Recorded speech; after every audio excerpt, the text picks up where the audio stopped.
Alright, welcome to how I make my videos, part 3, post-production. In this video I'm going to try and show how I edit my videos and hopefully give you some tips on how to improve your editing overall. I'd like to point out again that I have no idea what I'm doing.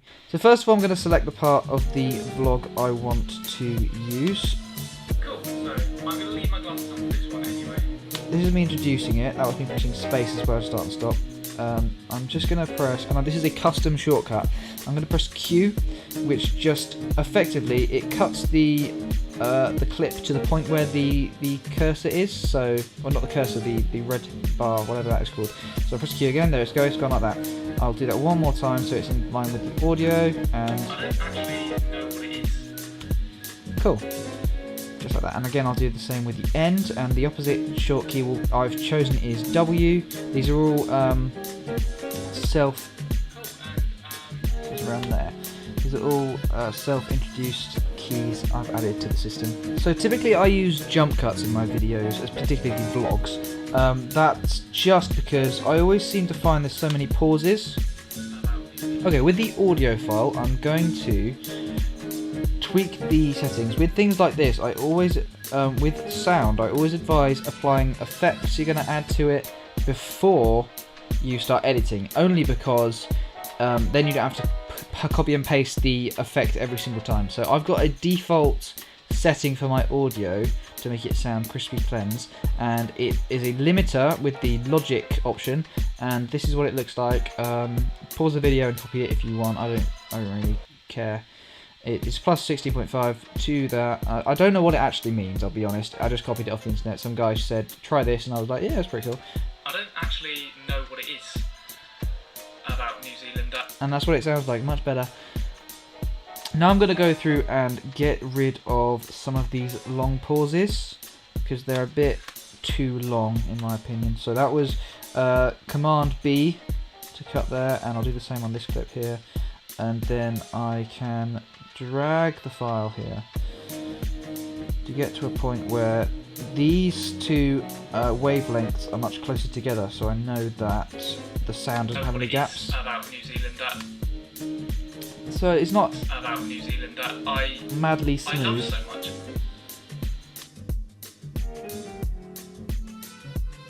Okay, before I move on to the next section, which will be exterior vlogging, or effectively things I filmed outside, I'm going to quickly do a colour grade of my vlog. For this, it's very important that I shoot in RAW.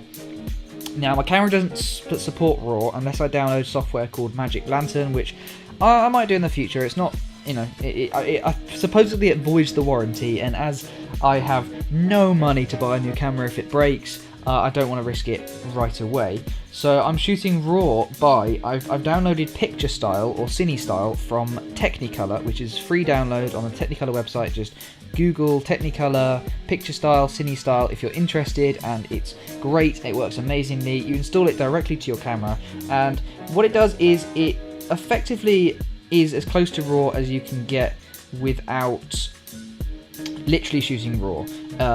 The typical Canon will have auto color correction.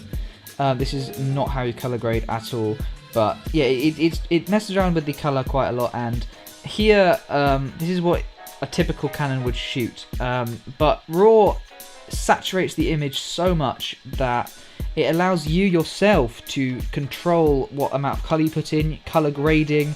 It really opens the doors up for the color grading possibilities, and it's how I'm allowed to put this sort of vintagey style on my videos that I seem to be liking so much at the moment. This is what the image looks like without any color grading, with the Cine Style profile on, and this is what it looks like normally once I've finished a color grade. It's quite a big jump, and it is, I don't think it's for everyone's taste. Some people hate it, some people love it. For me, it makes a big difference. I would never release footage with RAW, but most people would opt for just the colour. But it makes it, for me, more cinematic. It adds this kind of grain, which I really like as well, although sometimes it's quite intense. And how I do this is, first and foremost, I downloaded the free software Pixel Film Studios Final Cut Pro X LUT loader. It was temporarily free when I got it. I think it might be now back to being £20 or £15, however much it is. And with that you can use what is called LUTs. LUTs, I honestly couldn't describe to you what they are, but they allow you to control colour grading in a way that I would not be able to do on my own. They kind of install their own profiles to things, so you have a black and white one, which I think is Preston or Ripon. Preston there, yeah, black and white version. I'm so glad I found this pack. I believe it's called Deluxe, but I'm not 100% sure. The weakest of them all is Salford, which is what I've been going for at the moment. It's at 80% strength because I just want to take a little bit of the edge off. And there, so there's the difference. Once I've selected the colour grade and I've tweaked it using the typical Final Cut Pro colouring, you've got the colour here, so if it's too orange you can lower the mids. That's way too blue, so I'll undo that using Command Z. Saturation, I think that's too much, that's too little, and consequently that's just right. Next up is the outside shooting. So as I've mentioned, this project is working towards a video about New Zealand. I've got over 100 gigabytes of New Zealand footage to edit from, and I don't want to do that in one video. It would be the worst montage of all time. So instead I'm going to select 3 days to sample how I would edit them for this video today. And I've selected the days where we went on the Lord of the Rings tour, where we went to Hobbiton, and when we went to probably one of my favourite locations in New Zealand, a place called Carter's Beach, which is the Mirror Beach just there. Oh, that's great banter, isn't it?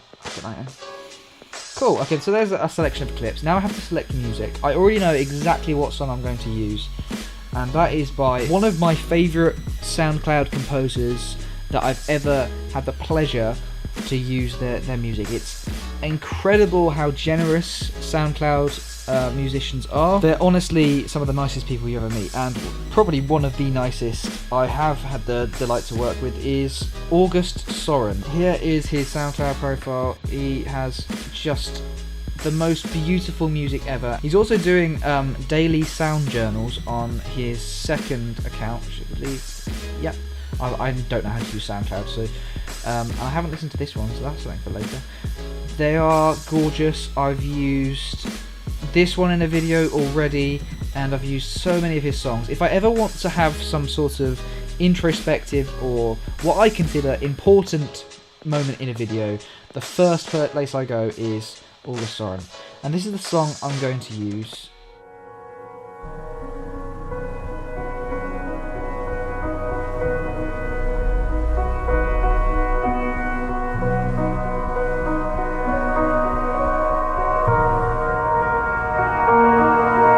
So gorgeous. There is the music in place. Okay, and I'm going to start editing just straight off the bat. So first and foremost, I want the opening clip to start around this point here, but instead of cutting it like this, which loses the first start of the song, I'm going to lift it from the storyline, then figure out where I want it to cut, so there. It's nice. I think a fade in is more appropriate though. Something I forgot to say at the start of this video is it's very, very important that you edit at the speed you think. It's a tip I've been told a lot from watching YouTube tutorials. If you're spending all your time slowly closing a clip to get to the right place like so, instead of just, you know, blading it or just easily like that, done, undo, okay, I want it to start there and I want it to cut here. If you're taking all this time faffling around with what you're doing, you lose your creative flow, and you don't want to get bogged down by the computer technicalities. You want to be able to flow like an artist with a paintbrush. So let's see how this fade in works out. So I like the black, of course. It's good that there's a bit of movement as well before I start drinking. And then I want that note there to jump to maybe this? What is this clip? No, I don't like that clip. Too much faffing about. Maybe beginning after the zoom. About there.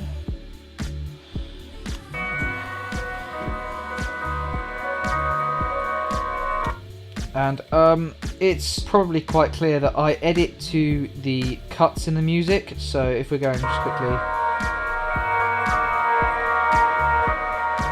there's a jump there. So that'll be where the clip cuts. Whatever clips I decide to use will be there. I think I'm going to jump to the forest shot here. That's where the music cuts.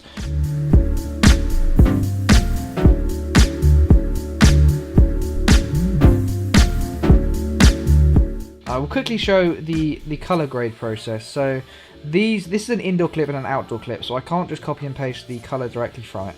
I'll start with this one. First and foremost, I add saturation. I aim for about 40% to bring back just below the standard color. I think the standard is 60 to 80%. That's normally how much color they put in on the auto mode on Canons. So we'll go for a 40. And we will lower the highlights just a tad. That's just because it works better with the LUT loader from my experience. And then add the LUT loader.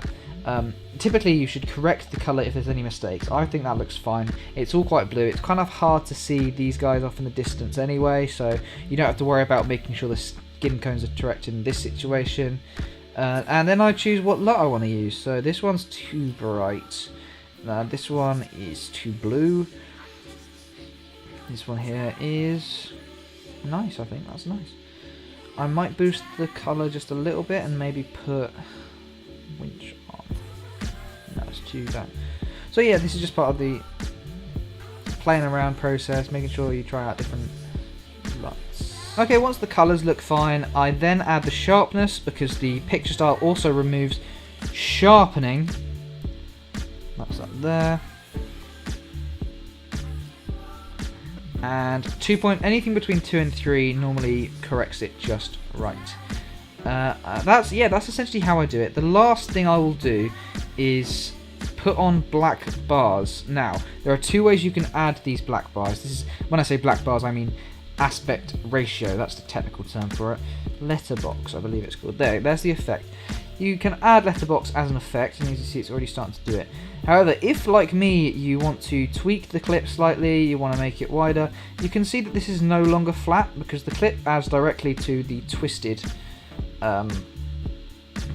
clip. So on this situation, I am going to have to add. So I am going to add the black bars a different way because of this, and so I'll first of all remove the letterbox. It works if you don't twist your clips. But I do prefer to just copy and paste in a CinemaScope 235 crop lines, which you can just get on the internet. Just type in black bars and it comes up like this, and it looks great. The benefits of doing it this way is you can really cheat things. So first of all, I've rotated the clip, but now I can lift up the clip. I can actually bring the clip up so that horizon is bang in the center of the letterbox, which looks, as you can now see, so much better. Now, whilst we're also on this clip, and I'm sorry about the background noise because of the rendering, I'm going to stabilize the footage using the Final Cut Pro default stabilizing. It works pretty good. Like, you can very often see, once you've played around with it a lot, you can see it in other people's content. You can see when they've used it, because there is a slight warp sometimes if the camera's too shaky. I will use it on this clip to demonstrate that warp. So that's the sort of warped look I was talking about.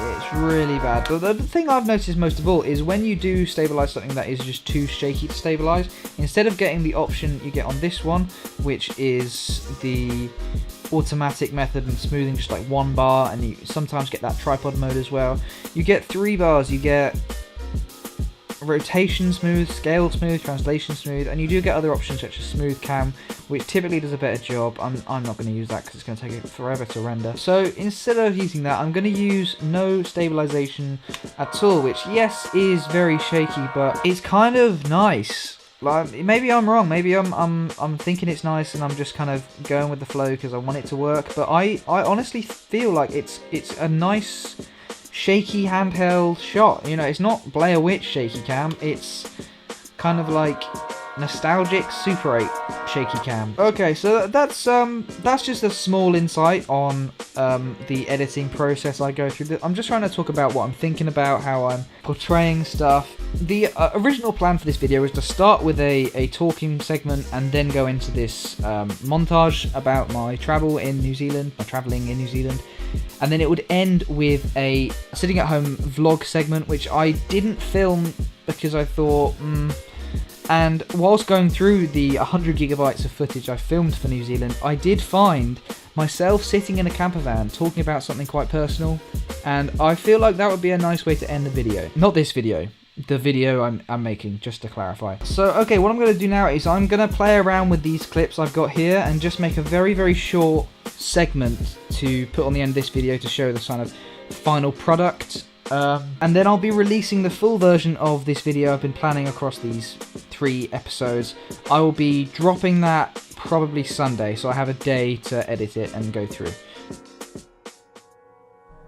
I don't actually know what it is about New Zealand that I love so much. I don't know if it's the culture or the views or the atmosphere, but something about it is... It's like the air's fresher there, the people are happier, the world is just nicer on that side of the planet.